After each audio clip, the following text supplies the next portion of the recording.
तो चलिए प्यारे बच्चों, क्लास को स्टार्ट करते हैं। और आज के इस वीडियो में हम आपको इंग्लिश पढ़ना सिखाने वाले हैं। देखिए बच्चों, आप अंग्रेजी पढ़ने के लिए बहुत ज़्यादा मेहनत करते हो, उसके बावजूद यदि आप अंग्रेजी पढ़ नहीं पाते हो तो कमी आपके मेहनत करने में नहीं है, कमी आपके पढ़ने के तरीके में है। क्योंकि बहुत सारे बच्चों को मैंने ऐसा देखा है, अंग्रेजी पढ़ने में ऐसी बहुत सारी गलतियाँ करते हैं जिस वजह से उनको अंग्रेजी पढ़ने नहीं आती।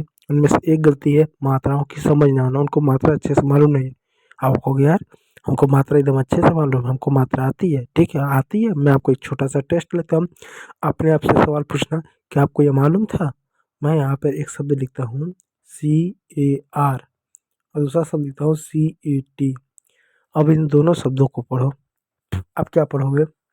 इसको आपने कार पढ़ा होगा, इसको आपने कैट पढ़ा होगा।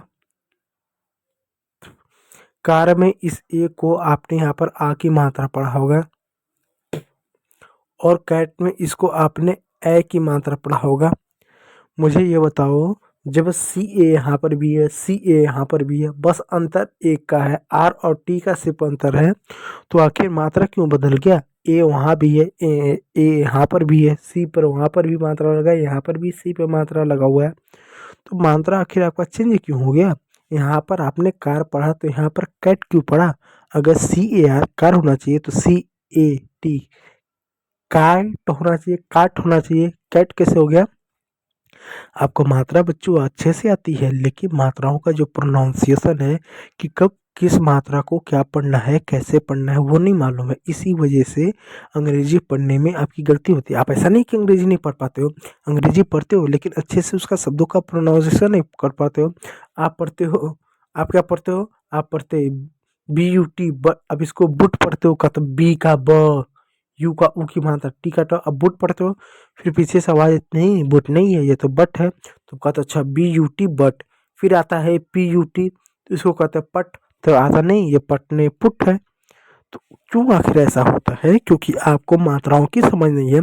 तो मात्राओं के साथ बेसिक टू एडवांस इस वीडियो में हम आपको पढ़ाने वाले हैं। देखिए बच्चों, सबसे पहले ये जानिए मात्रा क्या। अंग्रेजी में आपकी दो तरह की मात्रा होती है।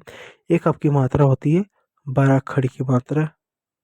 कौन सी? जिसमें आप पढ़ते होगा अ का ए, आ का डबल ए, क का के, ख का की एच। ये वाली जो मात्रा होती है इसको हम 12 अक्षर की मात्रा बोलते हैं। वहीं पर आपका जो दूसरा मात्रा होता है जिसको हम वाउल और कॉन्सोनेंट बोलते हैं। अब देखो बच्चों, बचपन से आपको 12 खड़ी की मात्रा पढ़ाया गया। अब बचपन से आपको वॉल बताया गया, कॉन्सोनेंट बताया गया कि आपके A E I O U 5 आपके वॉल होते हैं, आपके कॉन्सोनेंट होते हैं। तो मन में सवाल है, बड़ा खड़ी की भी मात्रा है, वॉल कॉन्सोनेंट की भी मात्रा है, दो दो मात्रा क्यों? बच्चों, जो बड़ा खड़ी की मात्रा होता है उसका प्रयोग हम तब करते हैं जब हमको अंग्रेजी में किसी का नाम लिखना हो।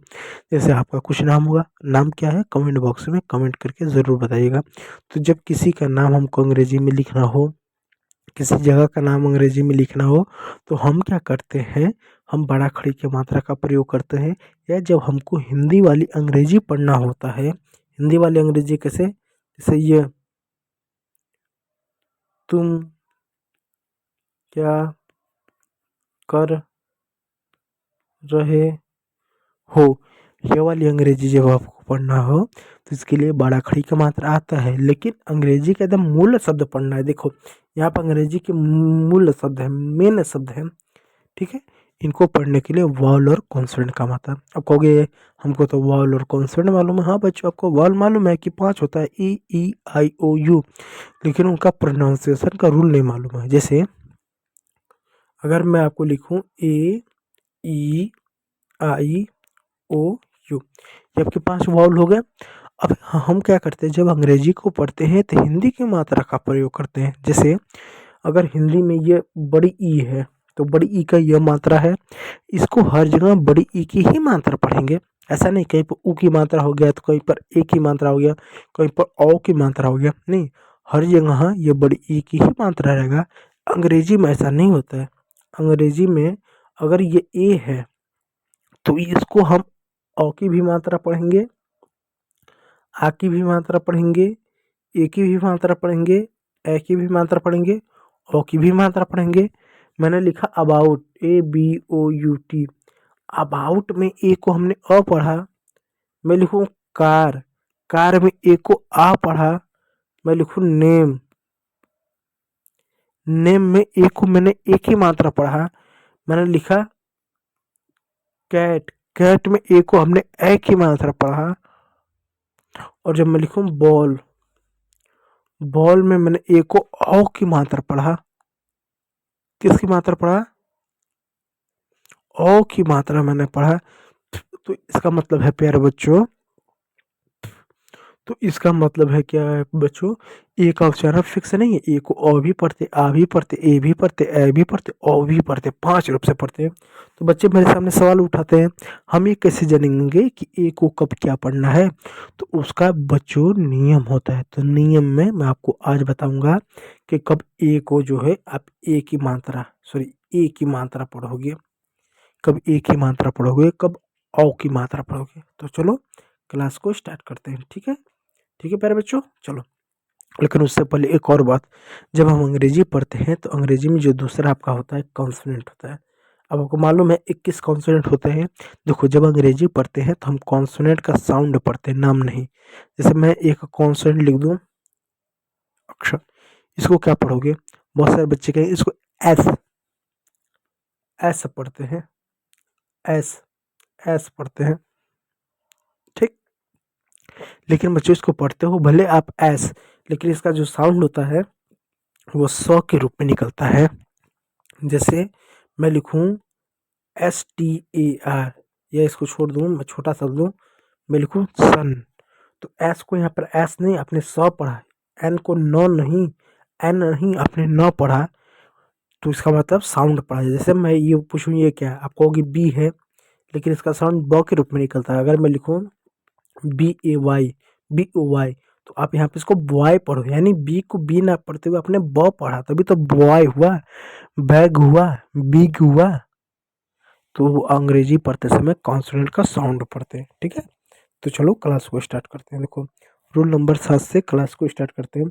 जब अंग्रेजी के किसी वर्ड में AI आए और AI के बाद N हो या L हो, AI आए और AI के बाद N हो या L हो, तो वहाँ पर उसका उच्चारण जो है ए की मात्रा के रूप में करेंगे। अब कहोगे ए की मात्रा को पढ़ने AI की मात्रा कहाँ पा गया? एक चीज़ आपको और बताता हूँ। देखो अंग्रेजी में जो मात्रा होती है वो सिंगल और पेयर दोनों होते हैं। अगर मैं लिखूँ कार, अगर मैं लिखूँ डेट, तो देखो यहाँ पे एक सिंगल मात्रा आया, यहाँ पर भी देखो सिंगल सिंगल दो मात्रा आया।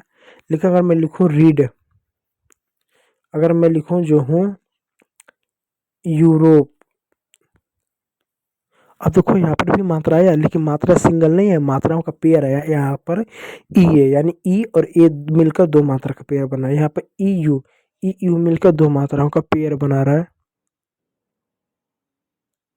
पेयर बना है। तो मात्राओं सिंगल भी होते हैं, मात्रा पेयर भी होता है बच्चों। तो सिंगल भी होता है, पेयर भी होता है। तो मात्राओं का कई सारे पेयर होता है, ई यू हो गया, ओ यू हो गया, ए आई हो गया, ठीक है, ई ए हो गया, डबल ई हो गया, डबल ओ हो गया। इस तरीके से क्या मात्राओं की टोटल 21 पेयर होता है। तो चलिए पेयर ऑफ मात्रा को देखते हैं। रूल नंबर 7, जब अंग्रेजी के किसी भी वर्ड में AI आए और AI के बाद N हो या L हो, तो उसका उच्चारण हम ए की मात्रा के रूप में करेंगे। किसकी मात्रा? ए की मात्रा। जरूर देखते हैं। देखो PAIN, पी का साउंड क्या होगा? पी का साउंड होगा प। AI है, AI है, AI के बाद NL है, हाँ है, तो ए की मात्रा लिख दो। पी भी का पी हो गया, पी का प हो गया, खत्म हो गया। AI का ए की मात्रा लिख दी। एन का साउंड क्या होगा? न, हो गया आपका पेन। कहोगे पेन का स्पेलिंग तो PEN होता है, वो पेन मीन्स कलम होता है जिससे आप लिखते हो पेन। इस पेन का मतलब होता है दर्द, मतलब मेरे कमर में बहुत तेज पेन हो रहा है। सर हेडेन हो रहा है, हेडेन में से होता है भी दर्द, लेकिन सर दर्द के लिए हेडेन शब्द का प्रयोग करते हैं। और कमर दर्द हो गया ऐसा, तो उसके लिए बोलते हैं पेन, दर्द हो रहा है, पेन। पेन मीन्स होता है दर्द होना।